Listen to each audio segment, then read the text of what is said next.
انهي افضل، الليج اكستنشن ولا الريفيرس نورديك كيرل؟ قبل ما اجاوبك هقول لك على حاجه. فاكرين لما نزلت تمرين الريفيرس نورديك عمل تفاعل كبير جدا ما بين الناس، وناس كتيره جدا طبقته، لكن كانت ناس مستغربه ازاي انت حاسس ان هو ممكن يكبر العضلات اكتر.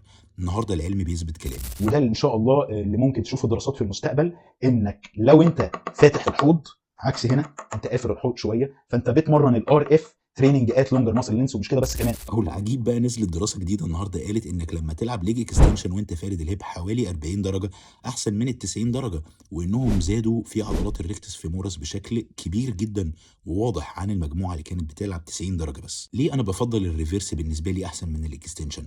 عشان من ناحيه الركبه هقدر ادي استرتش اكتر في تمرين الريفيرس، عكس تمرين الليج اكستنشن انا هبقى متحجم، وخاصه لو استخدمت ماشينز مش احسن حاجه. ممكن تستخدم يوجا بلوك، وممكن تستخدم سفنجة زي اللي انا حاططها في الفيديو، هتدي لك مساحة كويسة جدا انك تعمل استرتش اكتر جدا للار اف.